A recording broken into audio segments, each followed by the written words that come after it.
Hi, welcome to the University of Melbourne Careers Practitioner Seminar number 3.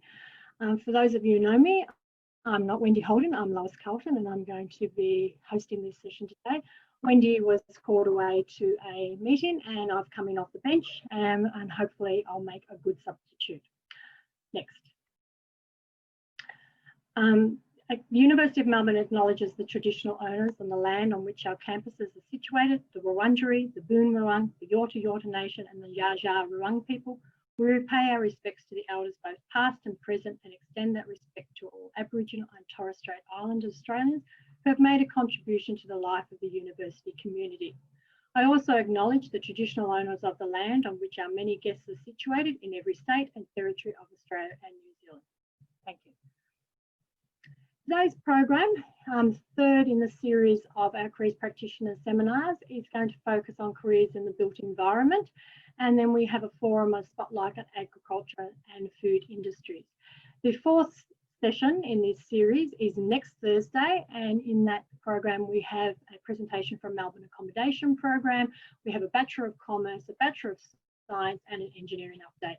You should have already received an invitation to that, and some of you I know have already registered. If you haven't, I do encourage you to do that. Thank you. Okay, just a reminder that on our website there is a page specifically for careers practitioners.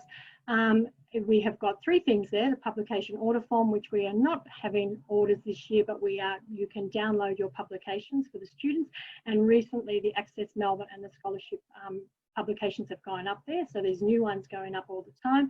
You can sign up for the careers update and you can book a virtual presentation at the moment, which I think takes us to our next slide. We're encouraging schools to book virtual school presentations. We've done a lot of them in the last couple of months. They're working incredibly well. They're easy to set up, and I strongly encourage you to send us an email and we can book one in for you. Just a reminder, the Melbourne Principals Scholarship, which is for Victorian schools only. Good news on that one is the closing date has been extended from the 30th of August to the 30th of November to allow schools time to process the nomination. The other good thing about it is that this year we'll be doing roll-in offers. So once we have received your nomination and we have processed it, the student will be then notified that they have been awarded the scholarship if they continue.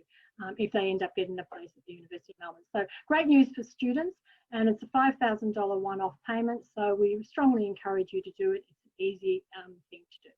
Thank you.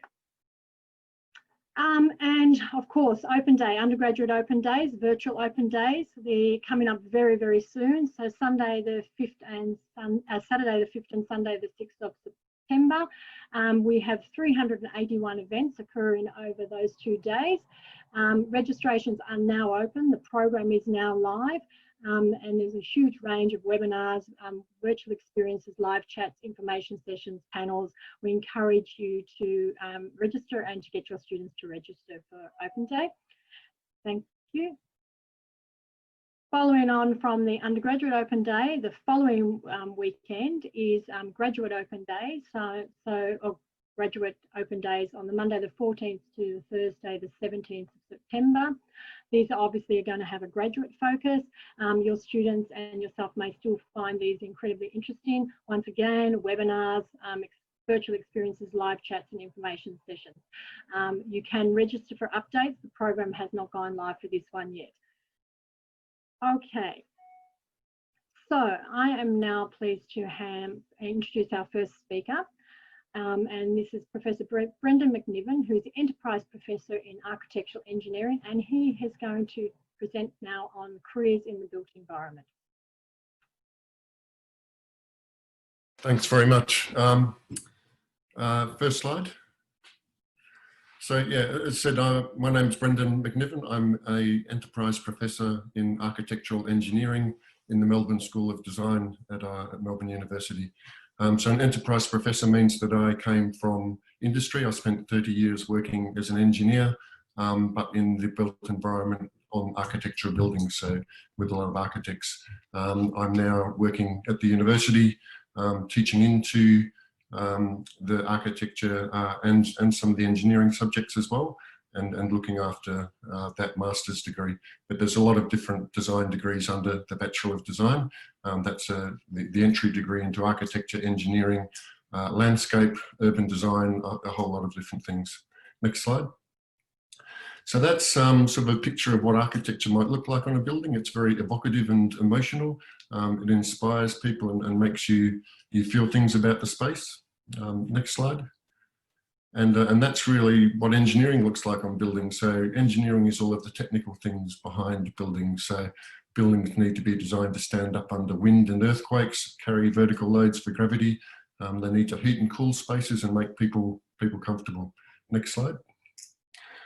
So they're two things, but the important thing is that they're on every building. Every building has an emotional side that relates to people, and every building has the technical side behind it as well.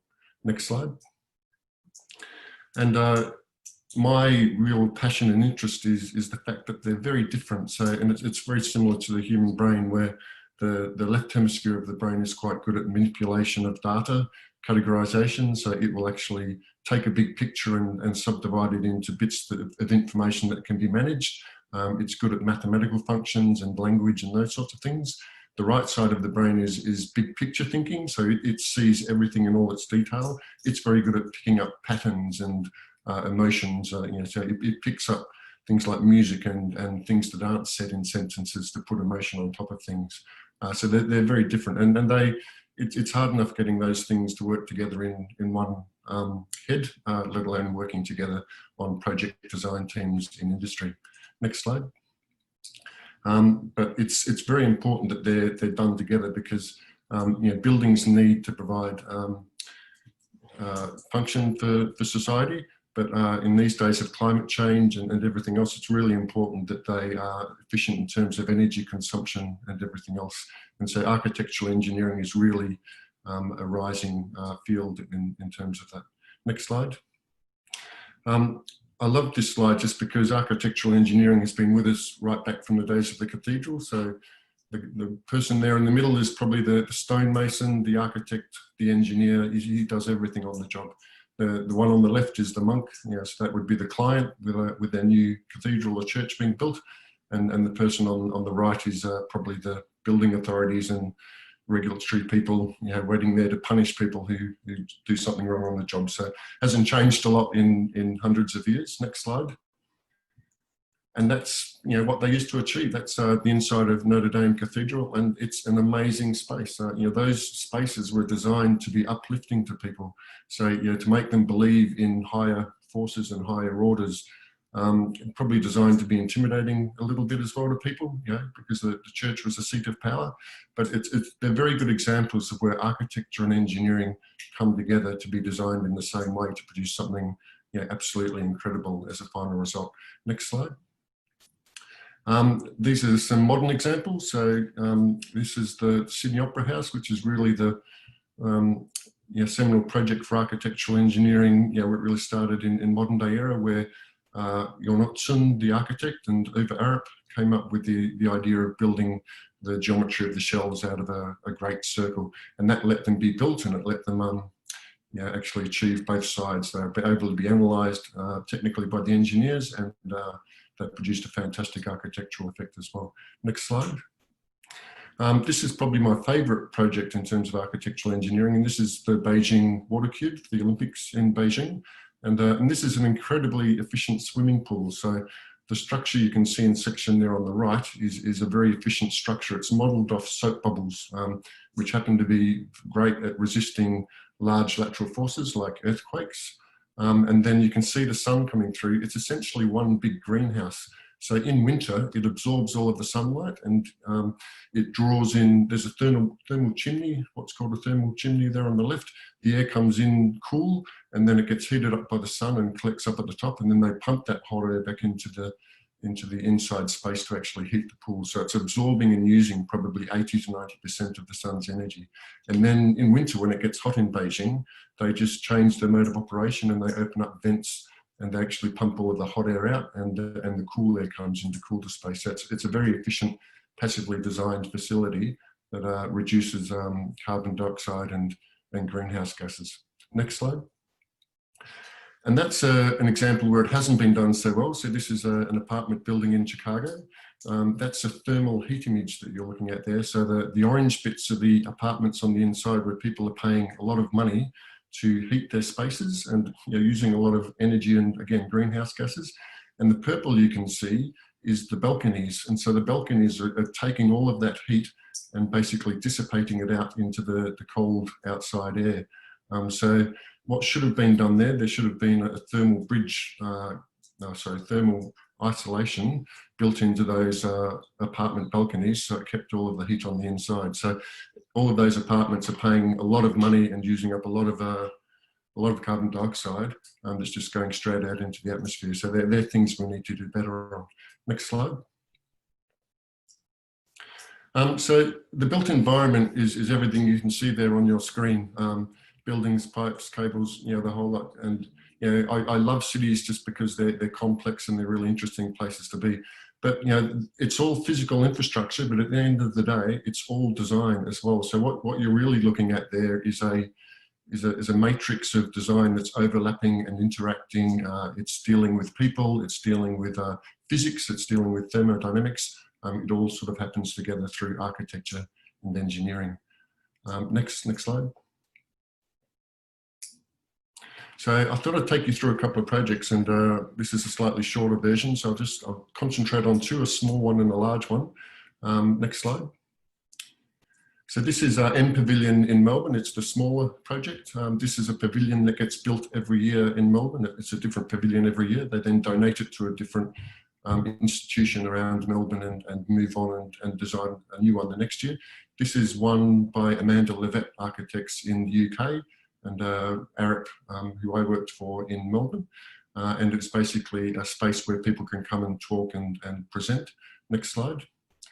There's a lot of analysis done on this work, so it's a very high-tech carbon fibre structure, incredibly thin, incredibly lightweight. Next slide. The thing about it, though, is this was designed to look good, but the engineering came in that they wanted it to stand up, but they wanted it to sway in the breeze as well. Next slide. And the reason for that is because when you're underneath this structure, when there is a slight breeze, and this actually happens, all of the petals, particularly the ones on the edges, do sway backwards and forwards. So you get this feeling that you're in this sort of live lily pad type atmosphere where people are talking and discussing different things. So it's a case where architecture and engineering really work together to create something that was more than just some of the parts. It's a beautiful little structure and piece of architecture. Next slide. This is the opposite end of the spectrum. So I worked in Singapore for quite a while. This is Marina Bay Sands. It's a $5.5 billion US job. At the center of it all is a casino, which sort of pays for the whole lot. But it's a huge urban renewal project as well. So that used to be a big piece of green grassland, and basically Singapore moved their downtown to Marina Bay, and this was the key project, the seminal project as a part of that. So the bits I'd concentrate on in this presentation are the 3 hotel towers and what's called the Sky Park up there on top that you can see. So Moshe Safdie was the architect, and he came up with a very good idea, driven by land being so expensive in Singapore, of realising that you need a very impressive swimming pool and parks and gardens for a 5-star hotel. And if you can't have them on the ground, let's put them up on top of these 55-storey hotel towers. Next slide. So it's essentially 340 metres worth of steelwork perched on top of these 5-star hotels. Next slide. With one end being a 65-metre cantilever, just an incredible feat of architecture and engineering. Next slide. And sitting on top of all of that is a 150-metre long infinity edge swimming pool, and it's an incredible experience. If you're ever in Singapore, I'd recommend splurging and staying a night at the hotel, because the only way you get to swim in the pool is if you're actually in the hotel. Next slide. That gives you a bit of an idea of scale. So, over 100 years ago, the Eiffel Tower was the pinnacle of engineering and architecture at the time. These days we're designing bits of steelwork like that, turning them on their side and actually putting them on top of 55-storey towers. Next slide. And the way we did that, next slide. What people don't realise, or what a lot of people don't realise about buildings, is that they're actually moving, living beasts. So usually buildings just move up and down, but concrete creeps, and the geometry of these buildings meant that there was also lateral movement. So even under their own load, they move sideways. And then you put wind on them, they move even more. And next slide. And then earthquakes. So each one of those towers was moving up to 0.5 metre in any direction at any one time. In the case of an earthquake, and about half of that in the case of wind. So that needs to be considered in the design of a big bit of steelwork that you're connecting it all with. Next slide. So the way we did that was to use tectonic plates or articulation. So plates 1, 3 and 5 are connected to the hotel towers, and plates 2 and 4 are bridges in between the hotel towers which expand and contract and move. Next slide.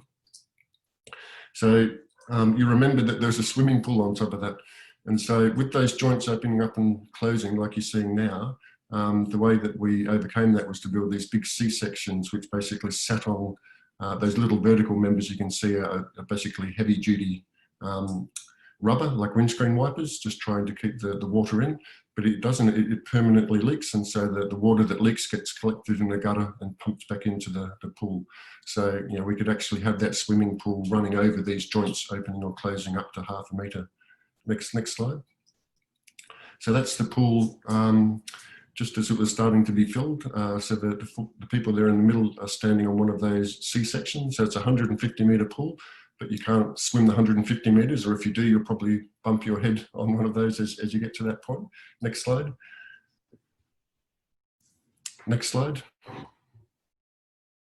Yep, so that's it fully filled, and that's it when it started operating. So you can see those joints in the middle there. I think these days they've actually got banana lounges on there, so you can actually sit half submerged in the water while other people swim around you at the same time. And that's on a quiet day, I should say. Moshe Safdie and the design team, when they were designing the space, had all of these images. I think it was Brad Pitt and Angelina Jolie were an item at the time, and everyone was talking about them nestled in the corner, having a quiet moment, and it being this super exclusive and luxurious experience.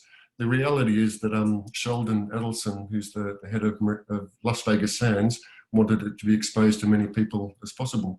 And so, one of the functions of this pool is to attract people to the casino. And actually, it's a bit like a public swimming pool on most days. It's absolutely jam-packed with people all over the place. Next slide. And I always include this shot just because this is, these are my kids, by the way. So that's my son on the left there, my daughter on the right, and their cousin in the middle. And this is one of the reasons I'm an engineer, and one of the reasons I work in architectural buildings. It's a fantastic career to get into. It gives you the opportunity to understand how the physical environment and the built environment around you works from an engineering point of view. So you understand accelerations and forces and how buildings and infrastructure work, and also from an architectural point of view. So you understand space and iconic buildings and what they mean to cities and society and everything else. It really is a privilege to be involved in that whole industry, and particularly on the inside and seeing how things work and getting to contribute to all of that. So, I used to live in a building in Singapore that had a lot of investment bankers living in it, and they were all down on weekends in the car park building coffee tables as their creative outlet.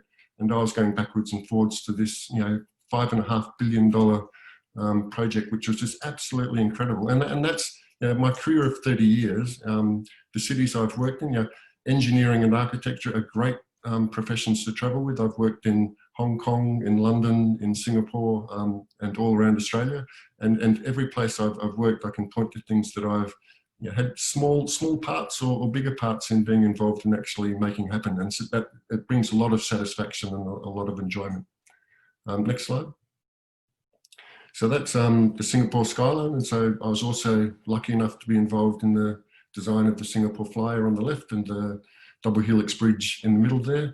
And these are big projects. The Marina Bay Sands had over 830 people just from the engineering company I was working on it, and I think 340 of those engineers that I think were the peak working simultaneous to make that thing happen. So it really, there's a lot of work, and the industry really needs young, bright minds, because the industry is changing, and one of the reasons why architectural engineering is so important, because the industry needs to change to actually help battle some of these big issues we have around climate change and resource scarcity.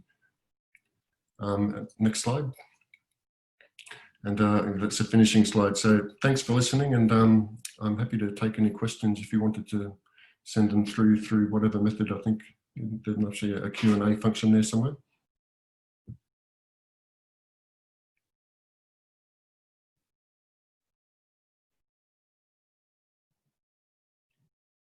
Thank you, Brendon. That was fascinating. I love those photos, and I can't wait till we can get back into Melbourne and see those lily pads in situ. That would be great. I did forget to say, if you had any questions, to put them through the Q&A box at the bottom of the screen there, but I'm sure that you're all familiar with that function now. If you do have any questions for Brendon or Fabienne Brown, who's the recruitment coordinator in the faculty, put them in the chat box, and we will get an answer back to you. If we can't answer it now, we will definitely make sure that we can get an email back to you with an answer. And with our next section, if you have any questions, just put them into the Q&A box and we will answer them as they go. We've got our gung team at the back, and if we can't get them finished, we will send an email to you with the answer. All right, thank you very much, Brendon. That was fantastic. I'm now going to introduce Lorna. Hi, Lorna. Great to see that in the background there. Fantastic view. I'm going to pass over to my colleague, Lorna Power, who works in the Faculty of Veterinary and Ag Science. And Lorna has put together this Spotlight and Architectural panel. And I'm going to leave it to her to take it over and explain what it's all about. Thanks, Lorna. Thanks, Lois. Yeah, so today we thought it would be a great offering for the CPs to talk a bit about the agricultural industry and the careers available. So if you wanted to counsel your students into any of these careers, you'll have the tools and the confidence to do so. I'll just skip on to the next slide. So just a bit about why agriculture and why this is such an important area. By 2050, we're likely to need to be able to grow food for 10 billion people, which is an additional 70% increase on food production. So there's no doubt that there will be a demand for skills and employment in this area, and we will need to have bright minds to meet this demand and help the industry to grow. So today I'm delighted to introduce you to our panel. I'll just check and see if you're on camera. And we've got Dr. Karensa Menzies, we've got Rebecca Wells, and we've got Dr. Madeline Mitchell. So Dr. Karensa is an expert in the agriculture and food production industries, and she consults to a wide variety of organisations as an agri-food development specialist. Through her work, she draws on her skills in strategic development, stakeholder engagement, agribusiness, ag tech, digital integrations, marketplace requirements, and capability building to progress the industry. Rebecca Wells grew up on a vineyard in the northwest corner of Victoria. She currently works at the University of Melbourne as the Chief Executive of the Mallee Regional Innovation Centre, and she also sits on a farm horticulture industry advisory group ran through Sunny TAFE. So you can see that they both have great skills and connections in the industry. And we've also got Dr. Madeline Mitchell, who is a plant scientist and is very interested in the economic, social and environmental sustainability of agriculture. So Dr. Madeline is based at the Food Agility Cooperative alongside Karensa, and she also works at the RMIT University university, consulting with businesses and social scientists to help farmers manage their natural capital and resources. So as Lois has said, please ask lots of questions, and we'll have a Q&A session at the end with the panel. So yes, I will hand you over to the panel and I'll let them introduce themselves further, just to tell you a bit more about who they are and what they do. Thanks, guys. So Karensa, we can, if we could start with you, that would be great. Sure. Good morning, everyone. So yes, thanks for introducing us there, Lorna. I am an agri-food development specialist or strategic advisor. So I've been running my own strategic advisory for about 4 years and working across the critical intersect of agribusinesses, industry development, science and innovation, ag tech, and rural communities. So in doing this, I'm providing independent and integrated professional services to businesses, agri-food businesses. For me, that's largely a number of small artisan cheese developers or producers, as much as rural industries such as Dairy Australia, Meat and Livestock Australia, Grains Research and Development Corporation, and government and a few education providers as well. So it's a bit of a mix there, and really the service that I'm providing is at times a translator and joining the dots, but as much around strategy development and implementation. Very strong on research and development, otherwise known as R&D, advisory, business, digital development and integration, and education. So this builds on, I guess, about 20 odd years of working across science, research, industry development, government, R&D management, and so probably to give you a little bit more of a context, what does this look like in a chronological order? So I commenced a double degree of Bachelor of Arts and Science at Melbourne Uni. I ended up only completing the science degree because I thought that was time better spent. I did that with honours. My honours was in milk, in the dairy sort of side, but actually working on kangaroos in the zoology department. And my PhD, I went on to do a year after this. I had a year out that was working a little bit internationally in ag and food. And I also spent 6 months traveling in India and Nepal. And then came back to commence 3 to 4 years doing my PhD in milk protein production, to be specific, but I was quite applied in this thinking, or driven, I guess. I wanted to be doing something that mattered to the farming or the agriculture community. And I was fortunate enough to be very strongly supported by industry. So I'd have a general sort of scholarship, but was topped up by Dairy Australia, by CRCs. So it was quite an attractive financially. Following this, I did a year or so of the typical kind of science graduation as a research fellow or a postdoc. But then I moved into a not so traditional pathway, which was managing an R&D portfolio for dairy so what I mean, by that is a research and development program of all different sorts across the dairy supply chain. And then following that, I worked halfway between industry and government as the National Industry Development Specialist for dairy. So I'll leave it there. Following that was when I sort of broke out on my own to develop my own strategic advisory, but I'll hand over to who next, Lorna? I'll hand it back. So we can hand over to Rebecca and then introduce Madeline after that, if you like. Thanks, Lorna. So I guess I've got a bit of a different career path that's led me to here. So I did grow up on a horticultural operation. So I've had my fair share of driving tractors and grafting vines and doing other activities on farm. But I actually started in film and television. So I've had quite a varied path to get me into this field now that I'm working in. So I started off with a bachelor's degree. So that was in actually politics and screen studies.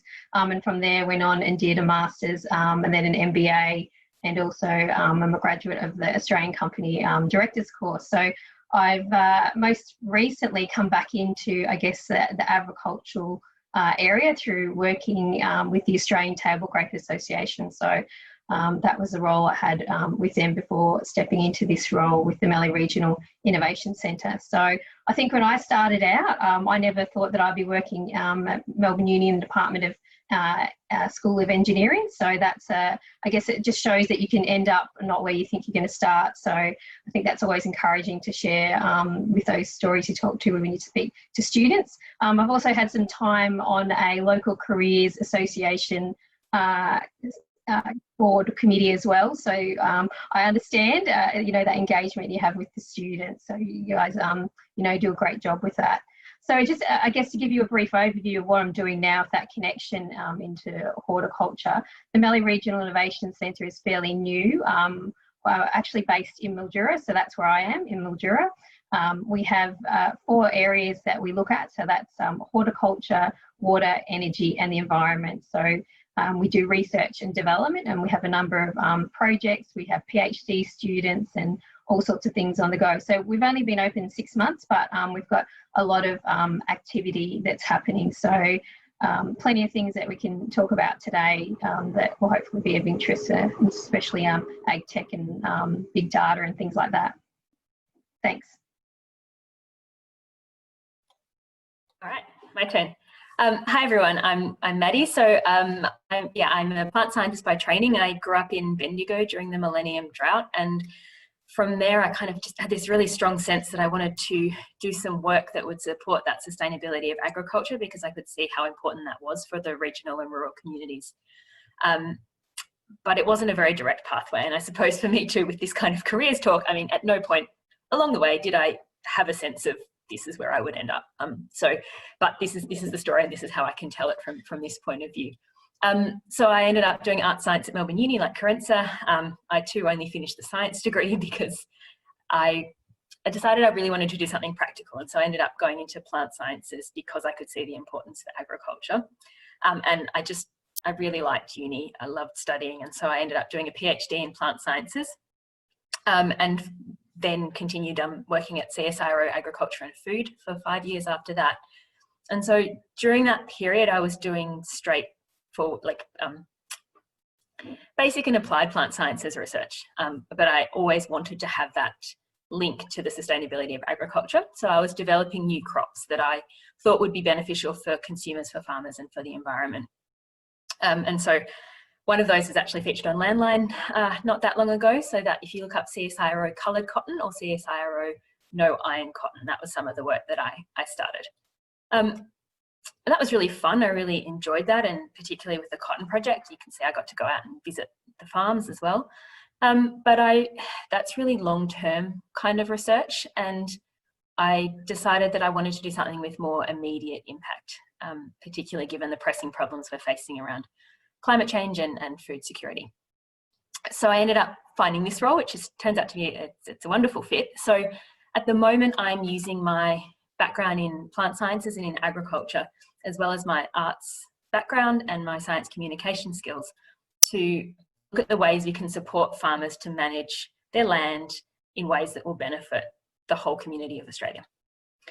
So you might be aware that farmers actually are custodians of around 51% of the land in Australia. So that's a really huge proportion, and that land is really important. The soils and the air and the water, that's all really important because it benefits wider society.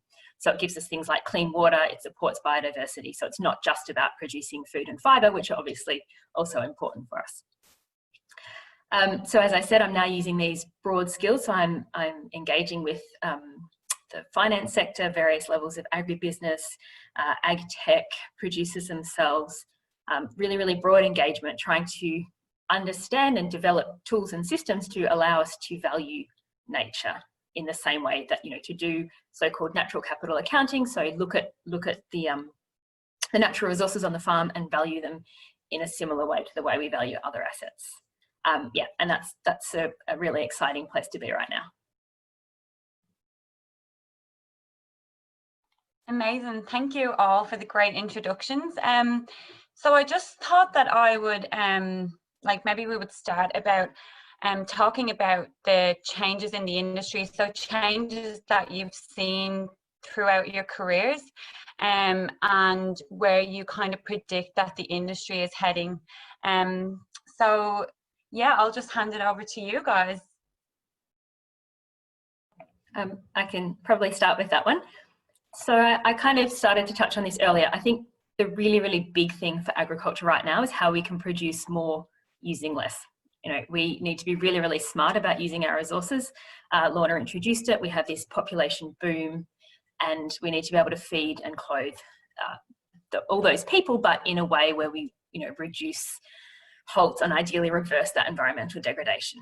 So that's really, really big, and I think it's a really interesting space to be working in agriculture, because agriculture both depends on those natural resources and has a big impact on them. And it's also essential. You know, there are a whole lot of industries where we could sort of argue that they could be replaced by something else, but we will always need food, we always need fibre. So it's really, really important that the ag industry has a way to be able to move forward on this. So in terms of the big kind of changes, yeah, we have climate change, but we also have huge amounts of the ag tech and the data that's coming in. We have some really interesting shifts in demographics. So your average farmer is middle-aged, let's say, a bit older maybe. And so now there's a whole lot of younger generation farmers coming through. So there's this program called Young Farmers Connect, and then they're bringing in the tech, they're bringing in the new ideas. And so I think that's a really exciting thing that's happening at the moment. And then very, very broadly, I would also say that within ag, you know, we need people with different skills and experience. You know, we need farmers for sure, but we need people with research and business skills, with communication skills, because we know that this kind of diversity benefits business, it benefits science, it will benefit agriculture. And so I think it's really important that we can bring in the bright sparks who have those broad range of skills and who are really interested in bringing others together and in working across disciplines. Madeline, if I could just add something to what you were saying just quickly. I think also too, we're seeing consolidation of operations across the industry as well, and that's providing a different opportunity. So I think it's a great time to be able to get into agriculture, but to have a career path. So you can join a large corporate organisation, you can start off working, you can move between organisations, you can go up through the ranks. So I think, you know, that concept traditionally of how we looked at agriculture, whether it, you know, was sitting on the tractor or shovel over the shoulder, that's just been dispelled now. It's so different. And I think, you know, that also allows people to have a career path where they can not take on some of the burden sometimes that you have when you've got your own operations or own business to run, but you can still be involved in what you love doing. Absolutely. And I think building on that, as Madeline said, you know, there's diversity. There's so much diversity in what we do now, in particular, which is, it needs to be embraced from the type of skills and the type of work that are required across ag. But I think increasingly food production, fibre production has historically been more about, well, we need to produce something. We'll produce it of higher quality. But now, as we're more globally focused, with Australia being largely export focused and a predicted, you know, $1 billion pre-farm gate industry, our producers or our supply chains need to know about their markets. They need to know about their value chains. So we're seeing a far more integrated industry that is requiring so many specialties to make us be competitive, to make us produce more with less. And to me, that's really exciting. Like, it is not a boring career by any ways. And it is just so, you're always learning and there's so many opportunities, but it does need to be embraced from not just producing something to what's the bigger picture, what's my market, what's the global opportunity, and how do we maintain those connections? Thank you. I think we've touched on so many points there and how the industry is changing alone. And I think it'd be really great to explore the types of careers that are available in the industry. As you know, I think you've all demonstrated there, it's a very broad industry, so we're probably not going to get to cover everything today, but maybe you could tell us a bit more about the variety of careers that exist now, and if there are kind of emerging careers where you might see a gap coming into the future. Sure, I might start on that one. And I think if you just, listening probably to Rebecca, Madeline and I introduce ourselves, you'll see that there is a career pathway that can be quite diverse and quite broad. I think when we think about careers for agriculture, there has been, I could grow up and I could be a farmer. I could grow up and I could be a vet. Or I could be an agronomist, somebody who helps advises the farms. Those jobs are still certainly there. First and foremost, they are key stakeholders of our career, but there is so much that is required to support them. And I think we started to touch on that. Maddie's saying, yes, I'm engaging with the banks, the financial sector. It's so important because, it's running a business. We've touched on the digital skills that are required, data scientists to help support these farmers make sense of, if they've got sensors out there, what do I do with this information? And we are seeing, a much greater digitisation of our sector. But really, there's working across industry bodies, there's managing innovation, there's managing R&D programs. We can go to the traditional agronomist, which is, say, providing, as Rebecca's touched a little bit on, horticultural advice in her region out to growers. So they're kind of like extension providers. In the milk sector, you might have people working in a milk company who might be a quality assurance. They could be a food tech and food scientist as much as a field officer who is helping farmers to manage their businesses. There's independence. So I think, to me, the key thing to come out, and we've all said this, which is we didn't necessarily know what this career was going to be. And in agriculture, and that was okay, you followed it according to interest, but agriculture offers the opportunity to go more laterally or to go out rather than necessarily you can go up the corporate chain. A little bit like Rebecca said, we do have more corporate companies coming in, but there is this opportunity to grow by going outwards as well. And I think that's one of the key messages I'd like to say is you don't have to choose whether you're going to work with horses or you're going to work with cows or you're going to work with potatoes. The skills are so applicable across, and you take enrichment into each sector that you go. So it doesn't have to be a really well-charted pathway at the beginning. You can explore as you go. Rebecca, Maddie? I might just add to that, just jumping off on exactly what you're saying about that, going out wider, but also thinking about it differently. So when we talk about ag as a business as well, which Maddie's also touched on, it's also the fact that the companies need HR managers, they need accountants, all these sorts of things. So they might be, asking their clients questions about fodder and chemicals and other things, but there's those types of pathways in ag as well. I think Karensa and Rebecca have certainly touched on the big themes there. I suppose I'll give a bit more of a specific example just as a sort of alternative. I spent a long time in plant research, and so somewhere like within CSIRO and the cotton,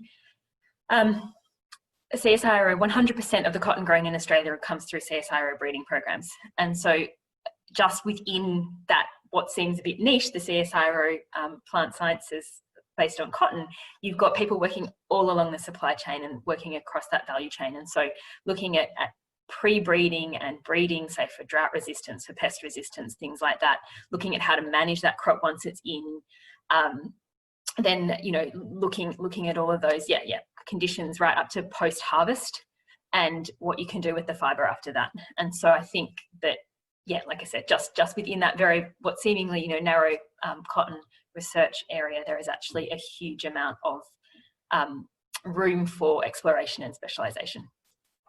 Yeah, Maddie, and I think the other key thing that, that research and development is so important, but the communication and what we are hearing more now of, people saying data scientists, but we're saying the translators, the people who can talk the language, in between domain expertise, whether that be genetic breeding for cotton, for cows, and maybe if you're bringing a data scientist in, etc., or out to the general public.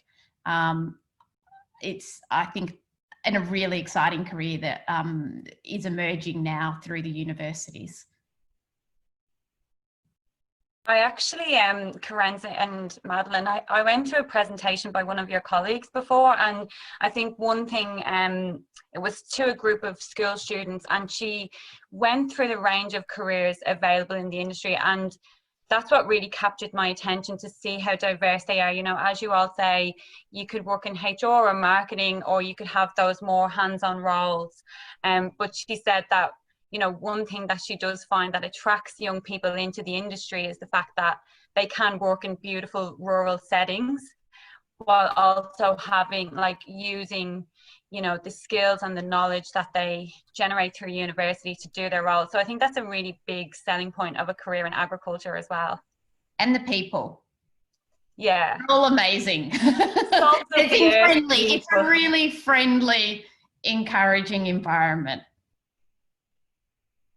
Yeah, that's great to hear. So, you know, obviously there's so many different roles, but if a student was to come to a careers teacher and, you know, just might not know exactly where they want to go in the industry, they might know that agriculture is an option for them.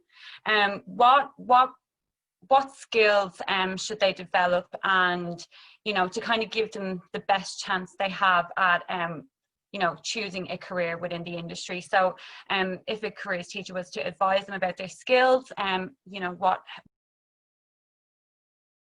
So I might take a first stab at that one.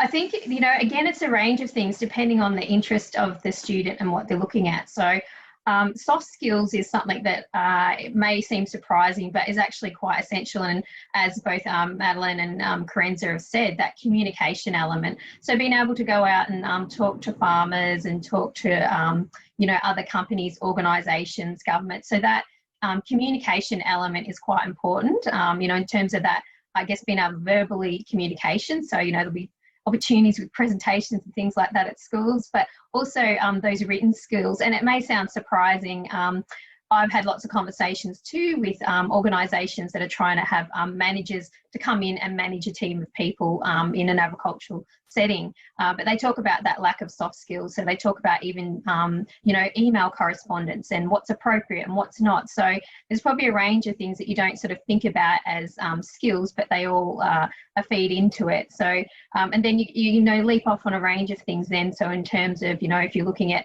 science and science subjects, or if you're looking at data analysis, because we haven't really even touched on that yet, but, you know, those types of skills with computer science and those building algorithms and that kind of data element now is quite significant in the region. And in agriculture generally. I think, you know, also when you think about robotics and, you know, engineering feeds into all of this in terms of those skills and capabilities. So as we heard earlier in the previous presentation, you know, engineering can go across a whole range of things. So whether it's, you know, working with buildings, but it could be working with water, or, you know, it could be working with equipment and technology. So I think that in terms of what's needed now, it is actually so diverse as well. So some of it is trying to break down what it is that role does and how it links to agriculture, and working back then in terms of that pathway forward to that, reach that point. But I'm sure the others have got some things I'd like to add to that. Yeah, I think that's a really great way of kicking it off, Rebecca. And I think what comes through my mind is, you know, if you're coming through the likes of a foundational science degree of any sort, you're learning about critical thinking, analysis, problem solving, and that's absolutely important. So I think, you know, that kind of advice to go for, it's great, really good to have some domain expertise. You need some foundational, and whether that's doing to understand the sector or the industry, and then having some things which actually really interest the kids, because it's all about learning to learn. It's about continuous learning. It's about adapting. So have some foundational stuff, but have that ability to learn those soft skills, to learn a sector and learn it well. And all those principles that you learn within there can be flipped and applied across to other sectors or to other roles, other jobs. But yeah, I think you've nailed it there, Rebecca, around soft skills are so important. Foundational stuff, encourage students to do what they like. And I'll hand over to you, Maddie. I don't think there's too much more to add there. I think you've done a great job covering it, both of you. But yeah, no, I completely agree. I think that there's room, the industry is diverse enough that a student could pick the technical elements that they're more interested in and find a role for themselves within the industry. But yeah, I would very much emphasize those soft skills, communication, and even, I suppose that knowing how to learn, learning how to learn, so that curiosity, the empathy as well, because there are very many changes happening right now. And so it is about being able to adapt and grow with all of the changes as well. Yes, definitely. So working in the sector, you know, I think there might be a traditional sort of conception that it's the industry is quite weighted towards males. Is this true? Is this what you see within the industry? You know, obviously we've got a panel of 3 women here today. So can you just tell us a bit more about gender diversity in the industry and kind of how that looks for you in your career as well? All right, this is, okay. The short answer is yes, there is some, well, we have work that we can do towards increasing diversity. And I mean, I'm coming from a background in research science where we have the same challenges around diversity. You know, it can be particularly male dominated at the top. So if you're talking about your average farmer is, I think, a white man in his 50s, but that's just the farming side of ag as well. And so, as we said earlier, you know, there's huge diversity across the whole industry, and that's where you get more diversity of people. But I do think that there's some real scope. So I did briefly mention, sorry, I'm getting cool. I did briefly mention Young Farmers Connect earlier, and so it's not just about farmers, you know, passing on their land to their eldest son anymore. There's a lot more scope for younger people to come in and people who don't necessarily have that traditional farming background. So yeah, I think there's a lot of progress there already. If I can just add something to that too, I think often when we think of those farming organisations or farmers, we think of what we see as, I guess, the front facing to community, which is a bit cliche in terms of it's the farmer. But you know, often these businesses are a unit, whether it's a family unit that's running the business, and you know, and some of what we've touched on before, the books still need to be done. There's other elements that you know, sometimes will link into actually making things happen on the farm, that all come together to make it that one business. So I think sometimes that gender diversity, gender balance isn't always seen. But you know, it is there. But I think Madeline's also right too. There's still work to be done, and I know that you know, sometimes the environments that I'll work in and move in, you know, I think that gender balance, you know, there's probably some still work to be done.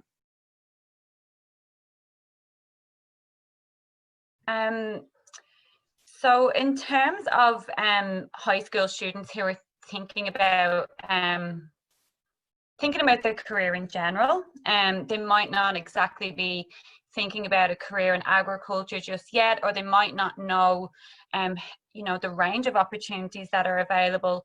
When I'm working at expos for schools, and you know, I'm talking to high school students, I obviously work in the Faculty of Vet and Ag, so we talk about the Bachelor of Agriculture quite a lot, which is a great foundational degree to lead into this industry. But if if you were to advise a high school student, like a year 10 student who's choosing their subjects for VCE, what kind of advice would you give to them if they just kind of, the industry appealed to them, but they didn't really know what they wanted to do? Is there any kind of advice that you could provide to these students? I might start with that, because that was probably me in a way. I grew up in a rural area and on a farm, and always wanted to be working with vegetables or working with, you know, what we're growing, or animals.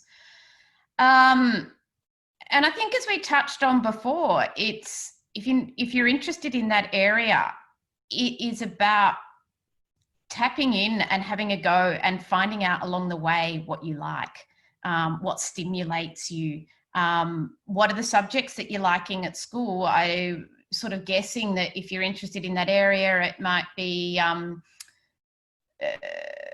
biology, it might be chemistry, or it might be commerce as well. So follow all those subjects. If you to look at to a, say, a science degree or an ag science degree, then you can follow those foundations and find yourself along the way there. But equally, there's other ways to go. There's TAFE courses, there's the vocational training, in which you can do bite-sized packages to develop some skills or connections to start exploring what you like. Equally, you might take, you know, encourage students to take a year out, to go and work on a farm, to go out the back, to go and work, you know, in a logistics centre. It's so valuable, those things, of just that experience. But I just think, encourage students to follow things that stimulate them. And this can be done, you know, whether it's through an academic environment, whether it's more through vocational training, or whether it is far more practical of doing a traineeship on site. People come in and out. It's no longer a linear pathway. If I can just add to that too, I think, you know, definitely that concept of traineeships and cadetships and, you know, those other things that almost give them that that starter that then links into their confidence and their interest, that then sort of, you know, propels them forward to become more involved, or even to take further studies. So, you know, that sometimes I think that mature age students as well come into it. They might finish school and not quite go where they want, so they circle back to the study as well. So there's all sorts of pathways into that. So here locally too, we've got a smart farm, the Sunny Taste Smart Farm. So, you know, there's lots of opportunities there. The schools are actually involved in that. There's a number in the region. So they have classes, I think the year 9s and year 10s, that come out to the farm. So they get a taste of, you know, being able to grow crops and do different things, and, you know, talk to the staff on the farm. So I think sometimes it's finding those opportunities out there and making the most of them. Definitely. Yeah. So I could go on for another hour, 2 hours, the whole day, asking you guys questions.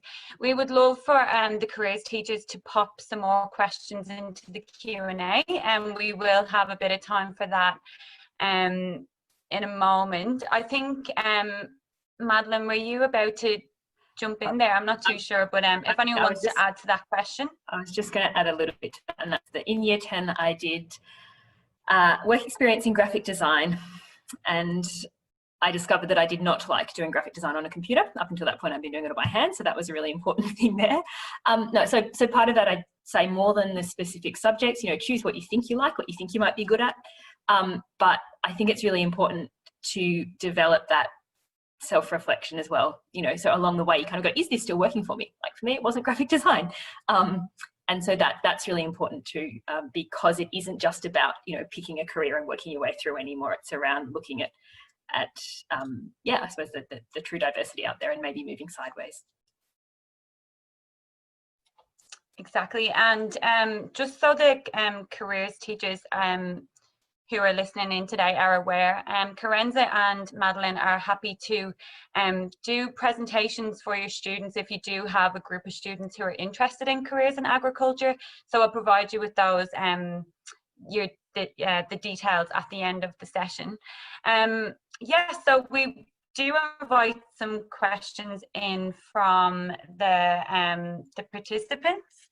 I did have one more thing to ask. How has it been working for you guys in a COVID-19 environment? Like, have you noticed impacts on you know, your clients or people that you work with in terms of food supply and value chains and everything else? So yeah, I think that's just something I'm personally interested in. Yeah, it's a really good one, and I think probably the most forefront one is we've all realised how important where our food comes from and where our fibre comes from, and that we're pretty job secure.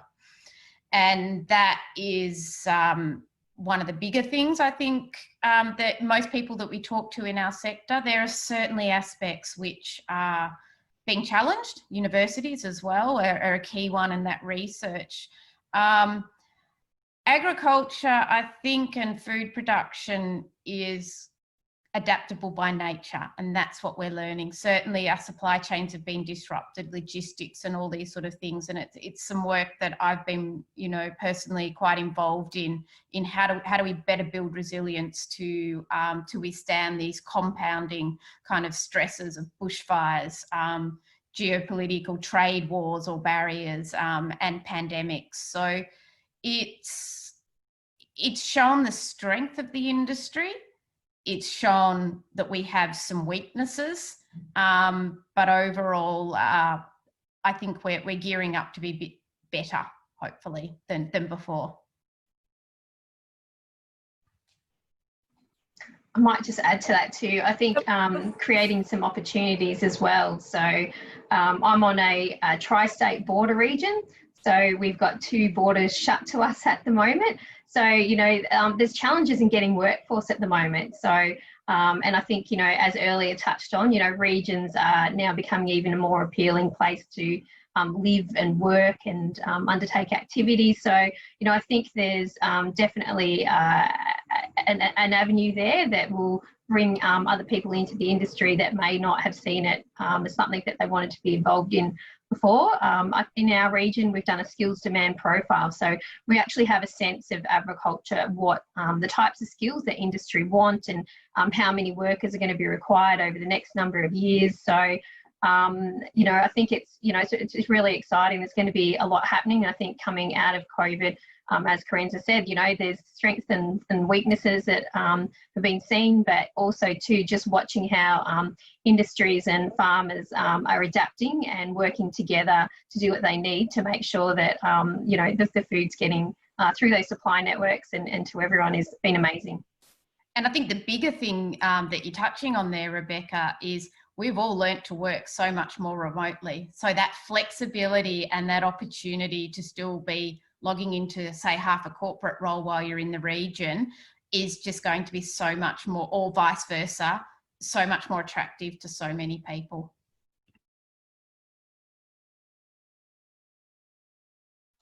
Great. And before I move into the, oh yeah, go ahead. Jump in, Madeline. Okay. Before I hand over to the Q&A, would any of you guys like to add any further comment, like any insights in general that you wanted to share today before we move into the Q&A? Okay. So I will actually, I'll ask Kieran to pop our finishing slide up.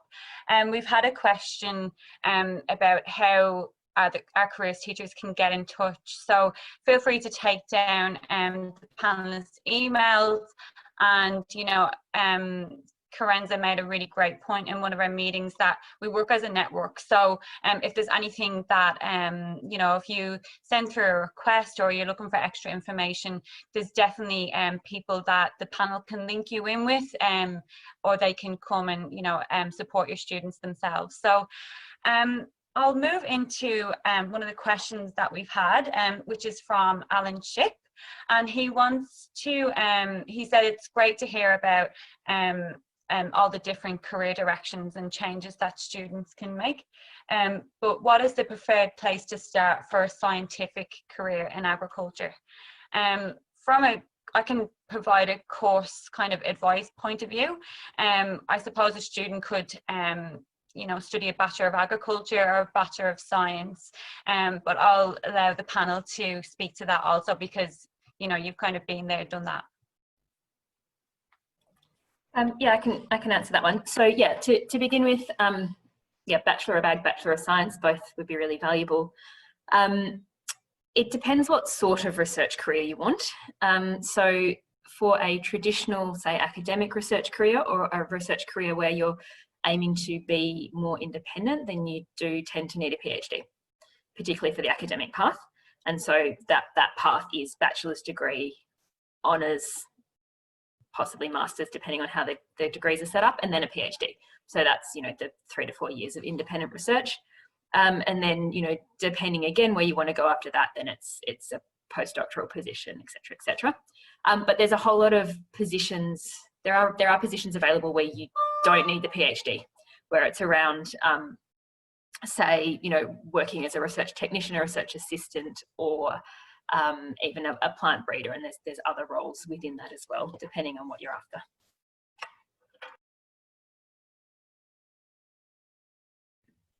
Great. Would anyone like to add? Oh, I was just going to add, yeah, I think it's a really, if going in that pathway, it's that foundation that you need, and it allows you to explore, you know, before going to university. I didn't know what I didn't know, or before commencing any kind of tertiary degree. And that allows you to give you a foundation around critical thinking, problem solving, and understanding of how, or a greater understanding of how the sector functions, or the industry functions.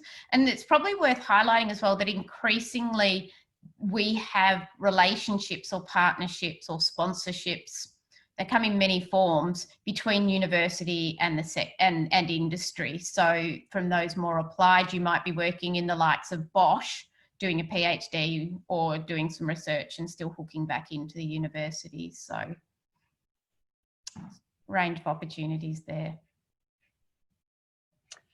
Well, I think we can probably finish a couple of minutes early, but I've thoroughly enjoyed the panel, and I can't thank you enough for coming along today and sharing your expertise and your really great insights into the industry.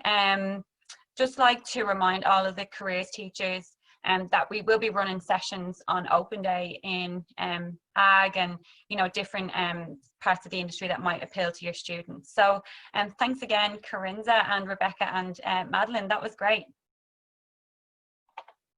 Thanks. Lorna. Yeah, thank you. Thanks, Lorna.